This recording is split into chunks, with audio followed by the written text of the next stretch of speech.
Today I'm talking to Chelsea Greer. She is the Wolf Conservation Program Coordinator from the Raincoast Conservation Foundation. Hi, Miss Greer. Thanks for joining me today. Thanks for having me, Robert. I'm excited to be here. No problem. We celebrate International Wolf Day in August. What are we celebrating? Well, wolves were actually once the most widely distributed terrestrial mammal in the Northern Hemisphere, inhabiting most available land. But unfortunately, wolves have faced centuries of persecution by humans, resulting in their complete elimination in many countries. And now they only occupy about 2/3 of their former range worldwide. But thanks to conservation efforts, the endangered wolf is now making a comeback. And on August 13th, the world celebrates these iconic animals on International Wolf Day. And this day pays homage to their profound contributions to functioning ecosystems and promotes peaceful coexistence between local people and wolf packs. And I just recently learned that August 13th was chosen for a very special reason. It's the day of the full moon. Cool. I watched this cool video about wolves being reintroduced back into Yellowstone Park in the United States and the benefits it had. Can you talk about why wolves are important to ecosystems? Yes, so wolves have a lot of important ecological roles. For one, wolves help keep prey populations healthy. So they'll often hunt animals like deer, elk, and moose. And when doing so, they often target the young, sick, and old individuals of the group.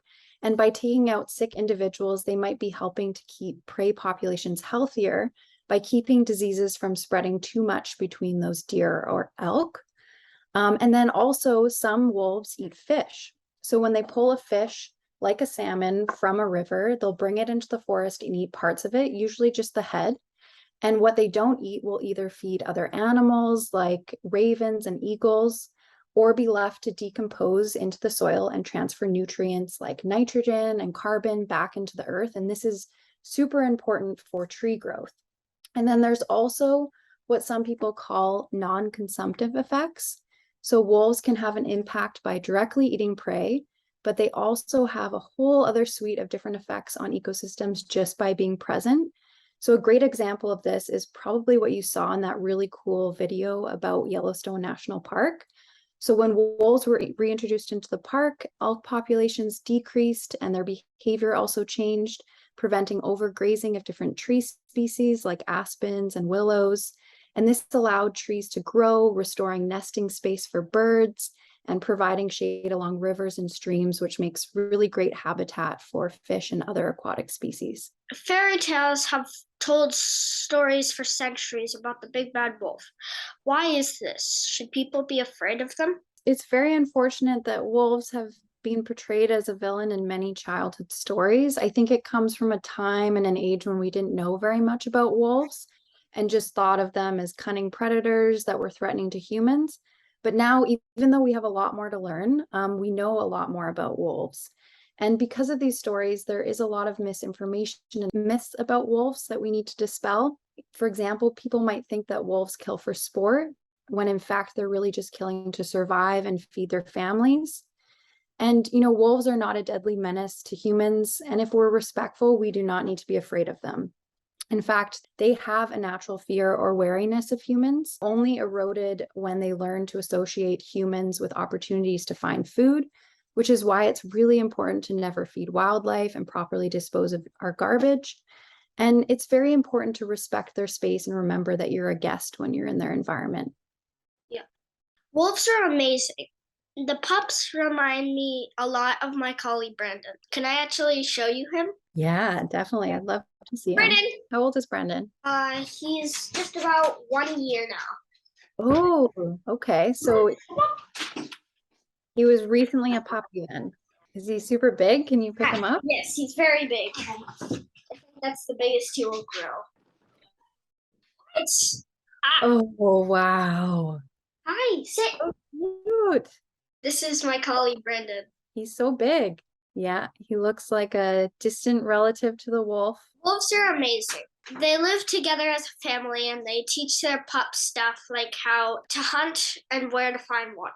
What do you think is the coolest thing about wolves? I think one thing that is super cool about wolves is that they're so diverse. Depending where you are in the world, wolves can be bigger or smaller. And when I say smaller, probably about the size of Brandon, your collie. They can have different colored fur, as well as they might choose to eat different things. So in Canada, we have wolves of coastal British Columbia, and they've evolved separately from mainland wolves. So they form a unique group that feeds largely on salmon, but they've also been observed foraging on clams, seals, river otters, and even washed up whale carcasses. And these wolves are also very powerful distance swimmers.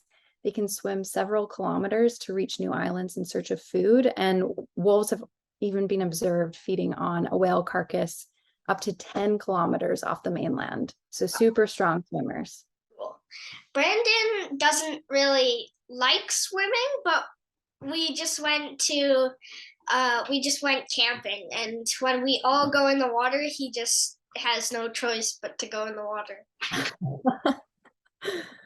Oh, that sounds Fond of, super fun. he's not very fond of swimming up to like his neck, but he can like walk in the water. Yeah, it's probably nice for him to cool off in the water when it's really hot with all that fur. Yeah. The gray wolf, Canis lupus, is considered an IUCN species of least concern wildlife. The red wolf, Canis rupus, found in North America, is considered critically endangered. Canada has a wolf cull, and the hunters kill thousands every year. Should this be happening? I would say there's a lot of reasons why it should not be happening. For one, wolves have the capacity to feel pain and emotion, and the wolf calls that happen in Canada, specifically in BC and Alberta, they're very inhumane, meaning they cause a lot of pain and suffering for the wolves that are killed, and that's just really not okay. Wolves that live in areas of high hunting activity also experience high levels of stress, which can have a really negative impact on their well-being.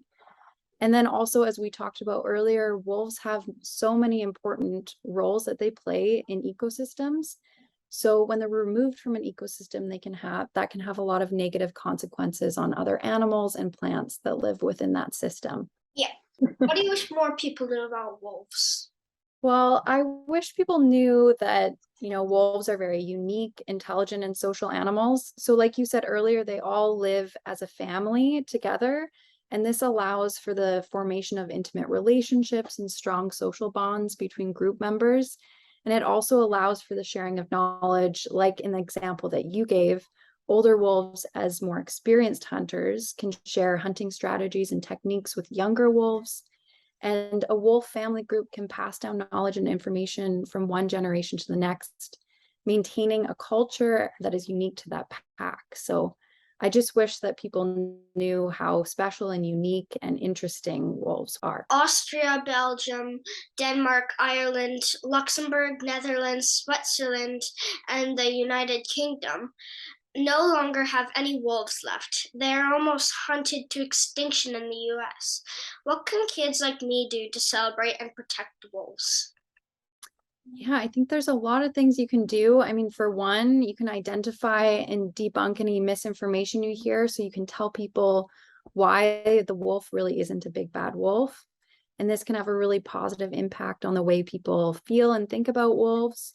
You can promote coexistence in your community by sharing fun facts and positive information with friends and family about wolves and about their behavior and why they're important to ecosystems.